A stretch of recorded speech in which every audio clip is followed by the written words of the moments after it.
Assalamualaikum warahmatullahi wabarakatuh. Selamat datang di channel Krisna Aditya. Di video Peluang Usaha kali ini, kita akan membahas tentang usaha pabrik roti yang memiliki kapasitas produksi sebanyak 2000 pieces per harinya. Kalian ingin tahu lebih banyak tentang usaha ini? Makanya tonton video ini sampai habis.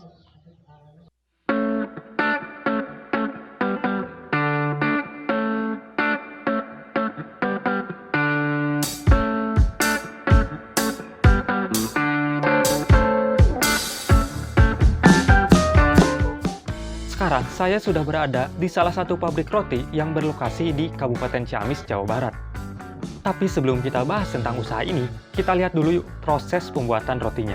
Ini dia. Yang pertama, sudah pasti adonan roti akan diaduk dengan menggunakan mesin ini. Selanjutnya, setelah selesai, adonan tersebut akan dibagi-bagi menjadi beberapa bagian dengan berat yang sudah ditentukan supaya sama rata. Setelah itu, akan dilanjutkan proses percetakan.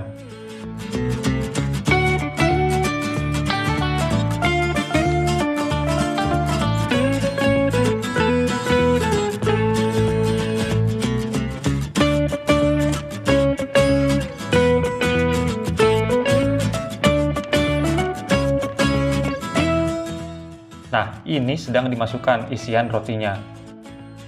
Setelah itu akan didiamkan beberapa jam sampai mengembang. Dan setelah ukurannya menjadi lebih besar, kemudian akan dilanjutkan proses pengovenan. Dan terakhir tinggal packing.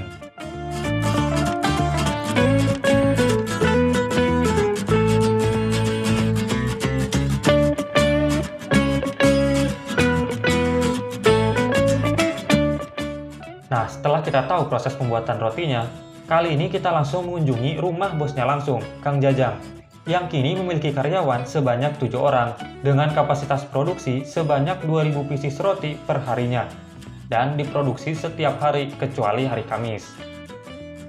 Tapi gimana caranya ya bisa memiliki usaha roti dengan kapasitas produksi sebanyak itu? Saya sebelumnya ikut sama paman Jakarta, sama roti juga, bantu-bantu ngurusin pabrik sampai tahulah cara mengolahnya.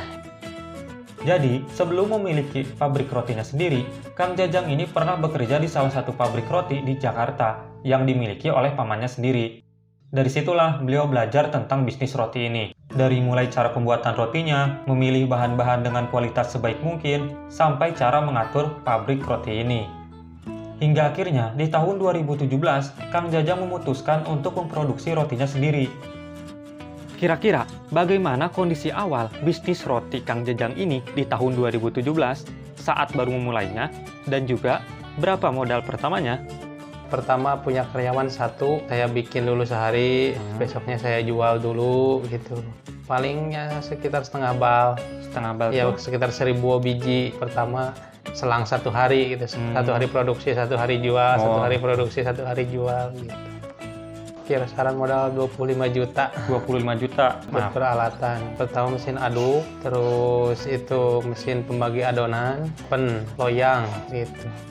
Jadi awalnya, Kang Jajang ini mempunyai satu karyawan dengan kapasitas produksi sebanyak 1000 pieces yang diproduksi selama 2 hari sekali. Hari Senin bikin 1000 pieces, hari Selasanya fokus ngejualnya, Rabunya bikin lagi 1000 pieces, Kamisnya fokus lagi ngejualnya, dan begitu seterusnya. Jadi, jika di rata-rata, awalnya Kang Jajang ini memproduksi roti sebanyak 500 pieces per harinya, dan dengan modal sebanyak 25 juta untuk membeli berbagai peralatan yang sudah disebutkan Kang Jajang tadi.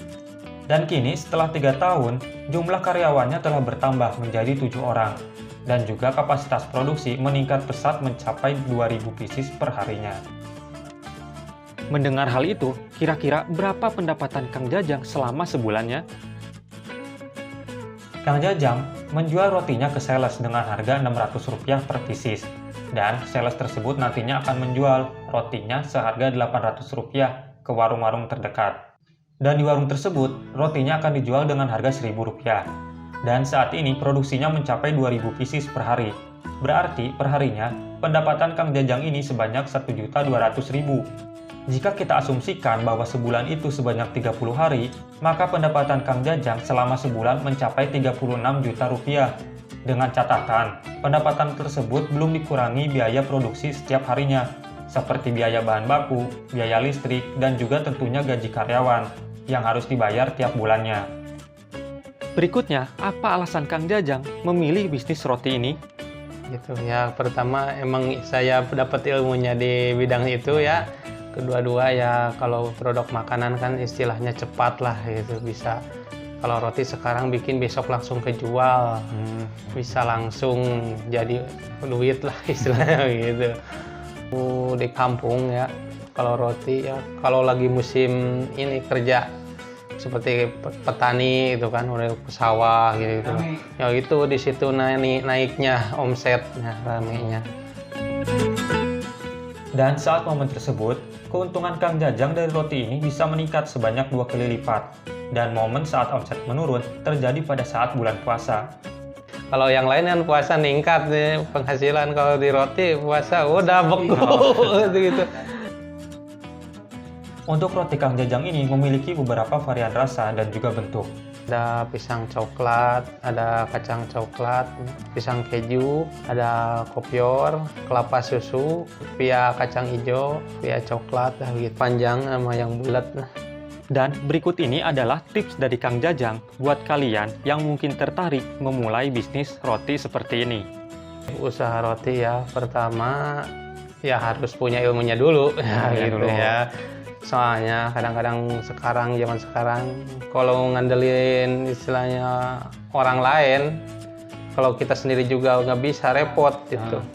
Ya tetap kita harus punya ilmunya.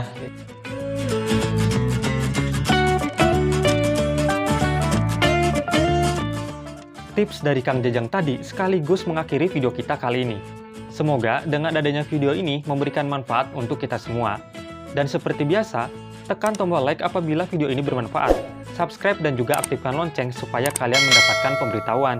Terima kasih telah menonton video ini sampai habis. Wassalamualaikum warahmatullahi wabarakatuh.